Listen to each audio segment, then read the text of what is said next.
Hello and welcome to Ula Tea Leaf Readings. My name is Lenor and tonight I'm going to be reading your tea leaves.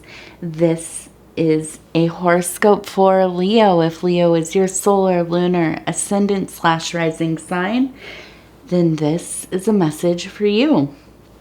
Okay, let's go ahead and get started.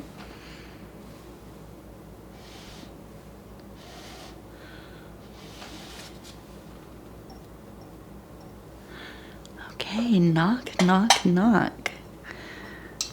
Let's see. Well, what do these tea leaves have to say for you? I'm gonna bump that thing right off the bat. Okay, here we go. All right. So we have a big heart. You can see that. Is this gonna be a love reading? It might be. The moon is full. It's full. I can feel it. I can feel it all over my body. I feel, wow, we've had sickness in the house it feels like forever now, just passing it back and forth. But this moon, it's been kind of this weird mixture of getting a million things done, having all the energy and focus and ambition to tackle a lot of the tedium that I didn't want to, but at the same time just really by the end of the day feeling pretty run down. And I think a lot of that has to do with the fact that we have a toddler that has been sick and she hasn't been in a great mood. Okay, enough about me. Let's talk about you. We have a big eye, okay? Very evidently. And I think that this is probably somebody who has an I name, or maybe a descriptive word that starts with an I about them. I don't think it's a career path though. But it seems like maybe a name. And I feel like this person's been on your mind. It's in this kind of psychic, emotional space. And it feels like a worry. Maybe a health issue or a living situation. Maybe a family member. I feel like it most likely is a feminine person. And I'm getting the impression that it is maybe like a mother, grandmother, somebody that you view as kind of that archetype in your life. Maybe a good friend, a mentor, somebody you worked with. It seems like something has happened with them, okay? And maybe they've had a major health incident, or something has happened with their living situation that has changed, and it's causing some turmoil. Okay. And I think you've been thinking about them, and I think that probably it's a good time to lend your support where you can, checking in with them. If there are tasks that you can help with, assist them with, maybe that would be something that you could do to be of service and to lessen their burden. Okay. And I think that whatever you're feeling about your worry, I think that it's there for a reason, but not to get too not to spiral too much about it. I think really here taking action and helping out and, you know, checking in, that's really going to put your mind more at ease, and it's going to, you know, really benefit this person as well. So I think it's a good time to do that. Okay. Now I'm looking at this large formation here, and it looks very much like a person, maybe holding, I almost think like an axe in the hand here. Kind of wanted to turn it this way, guess it. Okay, and I want to see this one up close. Yeah, that's interesting. Okay, so this formation right here, from this position, looks like a person with a phallic symbol, okay? And definitely like a fertility kind of vibe, because it's so close to this heart formation. I have to say, it seems like it's a fertility. Kind of almost looks like a little cat. If you can see that, like a little kitty cat with like a with a phallic symbol. Now, I want to look at this a little. I want to turn this because it looks like it's interesting because there's like a bird resting on the tip of this heart when it's turned upside down. And I want that to all come together. And I'm looking, so there's this large person. They look like they're ready for winter. I mean, I'm just picturing somebody out on the tundra with a bunch of furs wrapped all around them. They're carrying an axe. Okay, so this is this is a person that is a survivor. This is a person who can navigate extreme situations, environments. Somebody who excels in reading natural occurrences, reading their environment, definitely. You know, tracking animals' movements, the movements of the weather, you know, weather patterns. You know, even just being able to tell the time of the day based on where the sun is, which amazingly, some people don't know how to do. You know, I can't like be exactly specific to the minute, but I know what time it is based on where the sun is pretty much.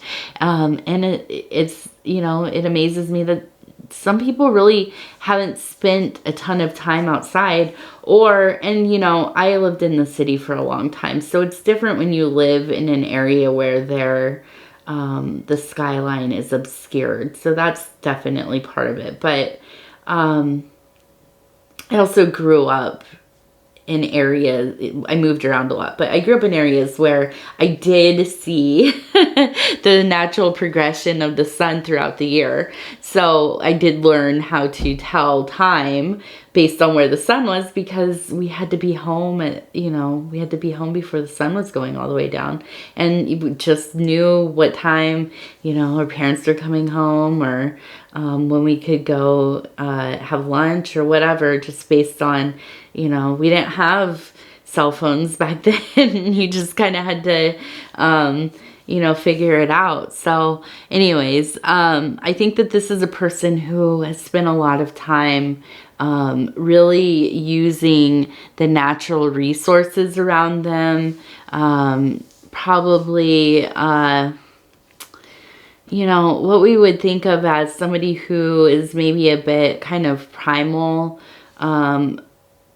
Some people might look at somebody like this and think they're unpolished, uneducated, but the fact is there is deep intelligence in somebody who can live close to the land, somebody who is skillful in, you know, just a vast variety of things just to survive day to day, building and foraging and preparing and, you know, not only for immediate consumption, but for long term. And so there's, you know, there's just so many factors that go into being able to live in these ways. So I don't know that this is exactly somebody who is living out on the land or off grid or, you know, homesteading or something like that, but it could be. I think more so though, this is just somebody who has that is tied deeply to that strand of genetic knowledge, you know, that is kind of passed down through the family line, the DNA. It could be, you know, through storytelling. It could be just information that's passively passed down through living. It could also be really encoded into the actual, you know, collective memories. And, I mean, also the chemical makeup of somebody based on your, you know, genetic dispositions and you know, where your family line has grown up in certain climates and such. Okay, so I think that with this, holding the axe, and now the axe is interesting because, you know, it could be a weapon, but it's also a tool, right? It could be a tool that means the difference between life and death, depending on, you know, the circumstances, time of year, to be able to cut things to create fire and to stay warm and to cook and purify different substances and water and things like this, to be able to clean and so this is an interesting concept though, and it seems like something that we probably don't, you know, we take it for granted, but the idea that a tool is also a weapon, something that is so beneficial and you know, life sustaining, can also turn around and be something that we or someone could use as you know, either a weapon to directly harm or a weapon to incite fear, to control a situation or a mindset, the energy within an environment and specific interaction. Okay, so now this is kind of pointed at this this interesting little person, this cat person with the showing phallic symbol.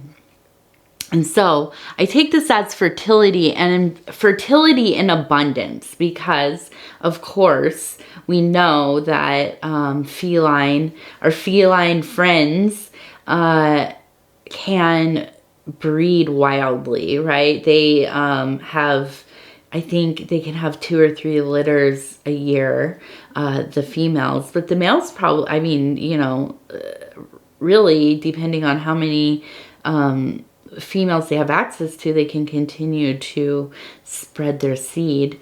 And so this is definitely a symbol that is heavily related to that kind of, you know, what's the word? Virile procreation and infertility. Okay, so I think that really this has so much to do with, I think there's like a real instinct to, I feel like there's kind of this weird dichotomy going on where, not weird, I think it's normal. I think this happens to us all, especially in this modern time, this modern era that we find ourselves. But this real instinct to couple and create a family, and, or, you know, seek partners, and, you know, I think because it's socially acceptable to a huge degree now, to, you know, openly date and openly, I'm trying to say this in a way that I can on YouTube, but, you know, basically get to know a lot of different people in that way. And that's okay, and that's accepted, and that's, you know, no value judgment there, or moral or ethical or whatever. But I think also there really is, beyond that, deeper, you know, the drive to, in a very animalistic way, to procreate and to further our line and whatever. But I think because of how we exist in this day and age, it's not uncommon to have the instinct to kind of really condition yourself out of these desires. And that could be not just desires, but these instincts to have children, to create a family, and so on, because of you know, so many different reasons. But a lot of, you know, it's just not feasible financially, time, you know, it's easier to live in the world now with not, you know, not having a family. And, you know, obviously that is a oversimplification. But I think that a lot of us struggle with this decision, with these instincts that we have. And I think that, you know, it can be almost a great terror. It can be a deep, you know, existential crisis, because in some ways it's almost like I'm not fulfilling my, you know, I'm kind of not fulfilling this instinctual duty that I kind of carry as like just really a human being, an animal, but with, you know, awareness of how things are, and maybe, you know, I mean, there's so many factors, and I'm not going to get into all those, but, you know, struggling with just not wanting to have kids, or feeling a guilt to bring a child into this world as it is, and so on. So I think that this can really become a crisis. I think the other part of it is finding a partner whose thinking aligns deeply with yours, but also, you know, finding somebody who, as you grow together and as your life advances and things change and people change and circumstances change, finding somebody who, you know, your thinking doesn't diverge, your priorities don't diverge, and then, you know, all of a sudden somebody in the relationship maybe wants to have a child and the other one doesn't, or, you know, or both do, but it's just not happening, or, you know, it becomes a priority that can cause, you know, holes or rifts within the relationship. Okay. And I wonder if there hasn't been somewhat of a struggle dealing with these kind of topics. Okay. I don't know if you're the person in the relationship, or maybe you're not in a relationship, but it's been hard to find a relationship that works for you, whatever it is. I don't know if you're the one that wants to have a kid or doesn't, but I think this is a topic that's really has come up for you, and it's become I think if you're, and I'm shaking my leg, it makes me, it really does, you know, it's a stressful thing that can arise in a relationship, you know. I don't really, I understand it. Okay. I just from personal experience understand how difficult it can be, to have an unexpected pregnancy, or, to have, emerging, desires to have a child, or, and just not knowing how that's going to work out. I mean, I think we all at some point have had some encounter with the difficulties of deciding, and, how is this going to work out? How are we going to do this? And even if you've planned to have children, especially when you go from not having children to your first child being born, oh my goodness, you have no idea. You can plan, and as soon as they come, it seems very different than what you thought it was in your mind. And I'm thankful for that, because I was scared out of my mind about having my daughter, and I didn't know if it was going to be something that I could naturally get into the role of a mother. I never had like a really deep relationship with my own mother. So that kind of natural instinct to be like a caretaker and, motherly did not come to me, or at least, before I had my daughter. And then when I did, it took a while, but I remember really when it started to kind of come into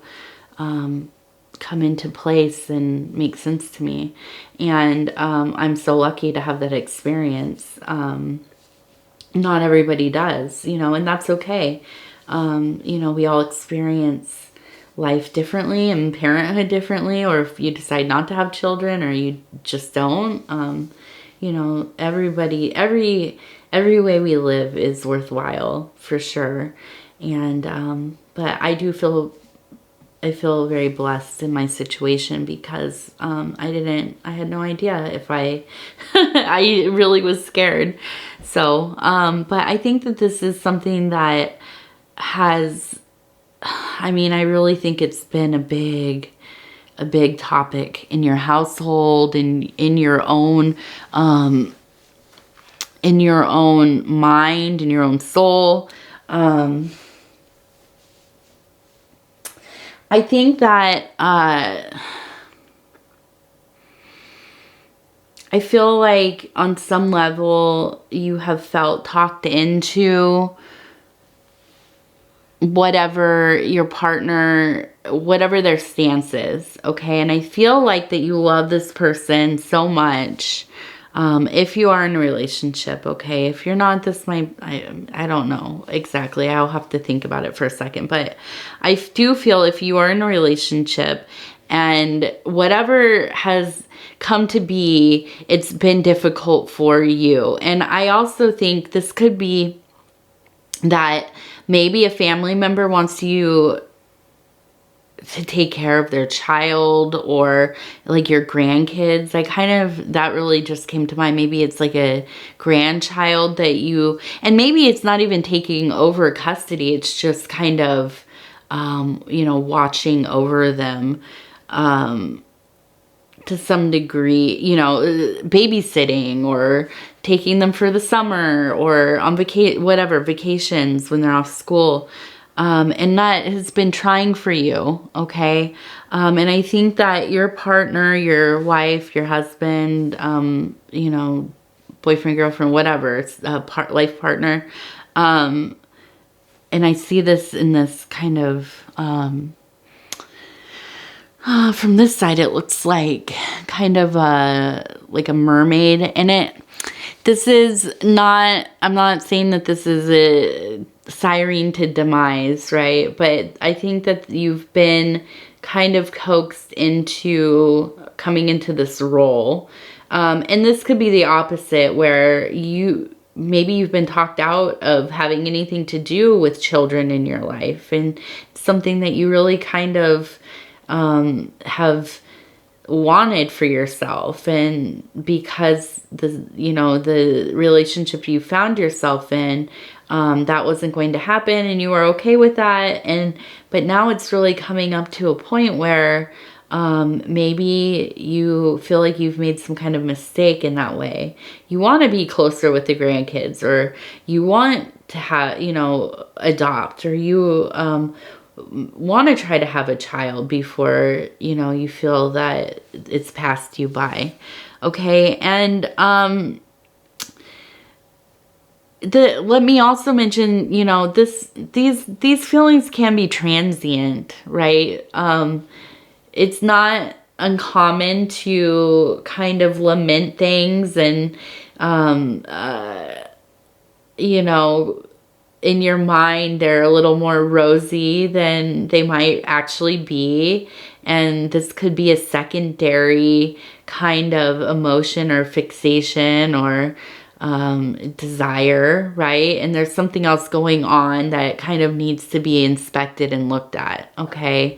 And that could be even just the sense of loneliness, or not feeling that you have a purpose or any kind of focus in life. And, it's okay to think that a child will help you find that, because that might be true to some degree, but that cannot be your only motivating, factor, really. I mean, you really have to, I think that it's, I think that most often you really have to want to have a child to successfully honor, having a child. At least being open to evolving into wanting a child after you've had one, okay, at the very least. But, yeah, this is a difficult topic. I mean, this is not anything easy for anybody, because at some point we almost all are faced by this. This is a natural progression of anybody's life. It's something that most of us will have to think about, and have to decide for ourselves. So, I don't want to alienate anybody or make you feel any type of way, because honestly, from my standpoint, I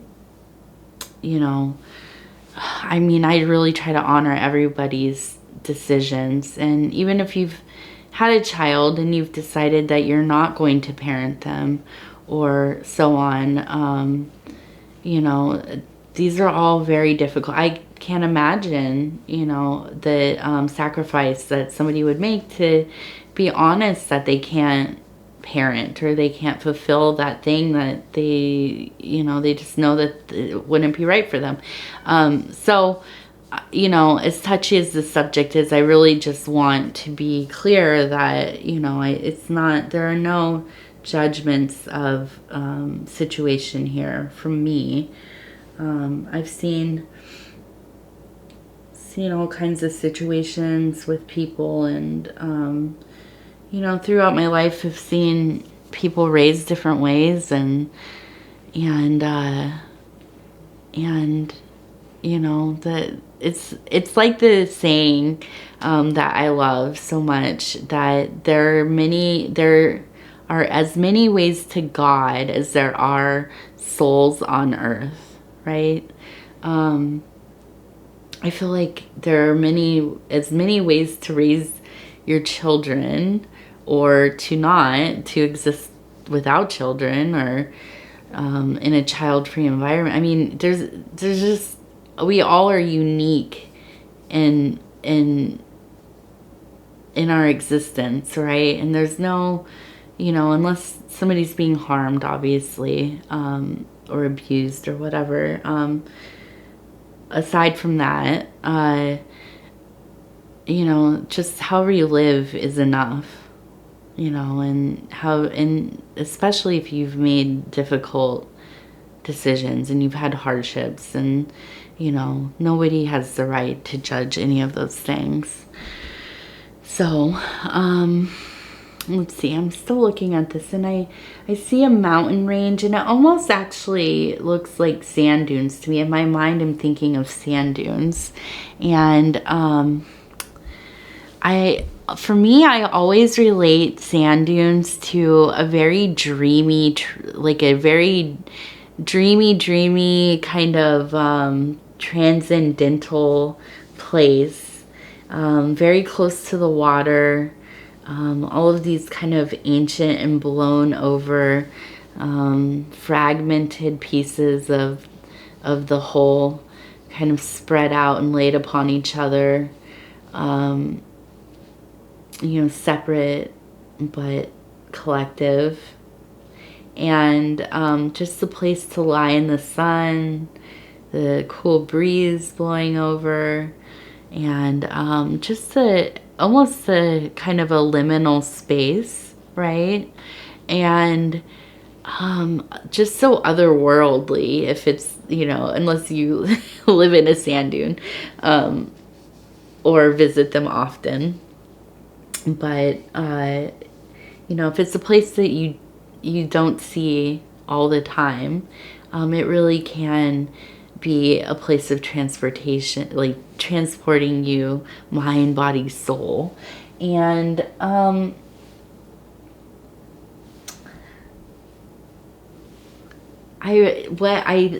what comes to mind for this symbol here for you is that you've really been fortified by the storms. You are like a reed that has been blown around here and there. And, you know, you've seen many a dark, stormy night. And you've had to rest against those sand dunes sometimes. And sometimes they've helped and blocked the wind for you. But altogether, you've become stronger and stronger for these things that you've been through. And you're probably much stronger than you know. I think that sometimes you probably have a tendency to succumb to your varied moods, and they may shift often. I think that, you know, it's been probably a bit of a lifelong, I don't want to say battle. It's been a life of navigating those different ups and downs and sideways and back again, and, you know, maybe a tendency towards melancholy and kind of shutting down, and other times, you know, being somewhat aggressive and reactionary and having, you know, big outbursts and things. And you know, I think that as you are growing as a being, I think that, you know, you've come to be a lot more passive in these emotions. I think you let them roll through a bit more, and in that fortification, you know, has come a lot of wisdom as well, and just the ability to notice how you're feeling rather than always being so immersed in how you're feeling, right? And I think you know what I mean between the two.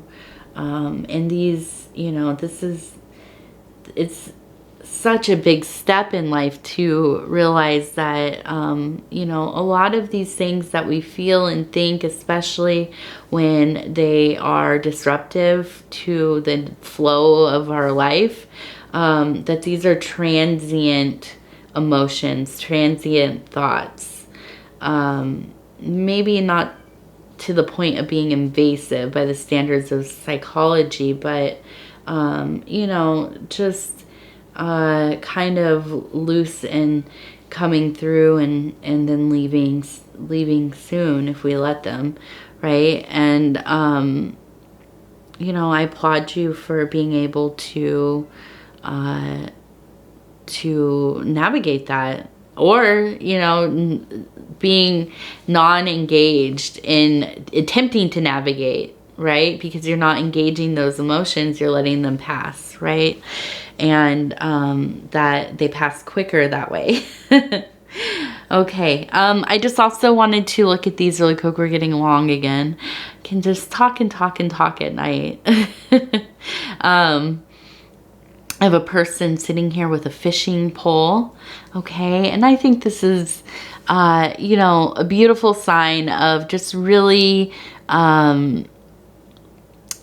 turning your attentions to, you know, your work, your creativity, kind of fishing in that greater, you know, subconscious, unconscious, the, you know, collective mind in that big sea of abstract ideas and archetypes and myths and, you know, shapes and whatever else is floating around in there.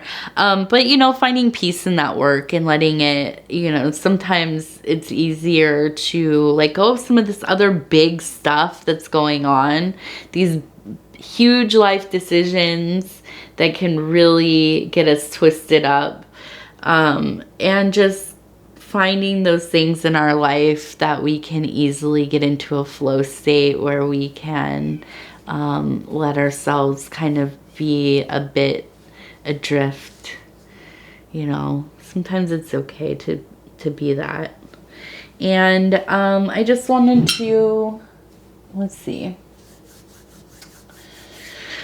I wanted to just mention this card, the futility card. I think that this is so much about, you know,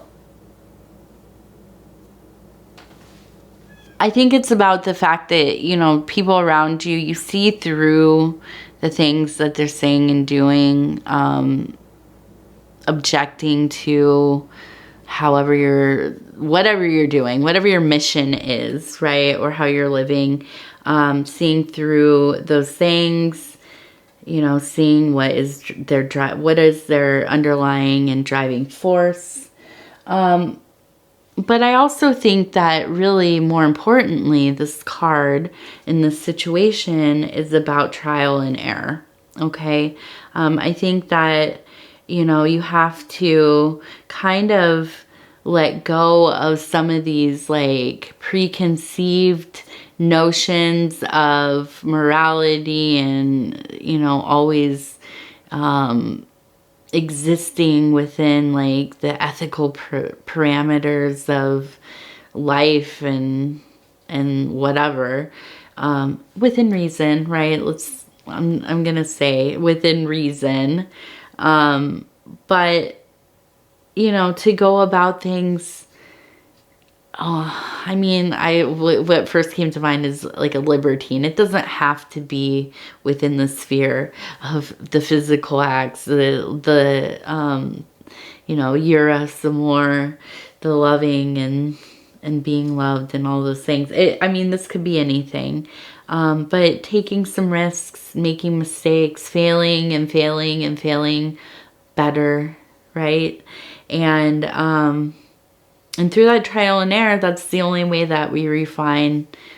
Well, it's one of the ways that we refine our way and our techniques and our skills and our abilities. And so I think this is you know, it fits in somehow to this reading, but I think it's something to think about. Don't be afraid of taking some risks, you know, but also I think, you know, it's important to take some of those mental breaks as well. I'm just going to look at this. It looks like we have a lot of emotionality happening. And I think that this is, you know, a lot about, again, navigating those moods, letting them pass through, not always engaging. Don't always take things so to heart. And don't internalize every little thing that is said to you, especially if this really does resonate with your partnership I was talking about. These are things that bring heightened emotions and can cause, you know, some amount of, you know, disharmony when it's not easy to agree on something. But, you know, at the end of the day, it really comes down to what are you willing to compromise on? What are you willing to change? And how are you willing to live? What are you willing to try? And this might be about that trial and error. It might, maybe, you know, on some level, maybe, you know, doing the thing that you think you don't want to do, or trying a way of life that you had not foreseen for yourself. And you might be surprised, okay? I'm not going to advocate for making any big decisions. I'm not going to tell you what decisions to make for sure. But, you know, I think just be open-minded. Allow your path to shift. And, you know, I guess that's it. That's it, Leo. Thank you so much for watching this reading. I hope it resonated, some part of it. And I thank you. I'm always so honored to bring these messages to you. If you would be so kind as to go and like the video, it helps me get into the algorithm, and that makes me happy. And if you have not subscribed, please think about doing that. And you can hit the little bell. It will tell you when the next videos are coming out. Once I hit 5,000 subscribers, I will be trying to do 2 videos a day, 2 readings a day. And that will get me on a schedule of having every sign once a week. And then let's see what else. Oh, leave a comment. Let me know how you're doing. Let me know what's going on with you. I love hearing from each and every one of you. I honestly do. It makes me so happy. Okay, thank you, Leo. We will see you again very soon. In the meantime, watch your other positions. The solar, lunar, ascendant / rising, and you can watch your Venus. I mean, you can watch any of them, but yeah, I've heard that other people are watching those. So, okay, thank you, thank you, thank you.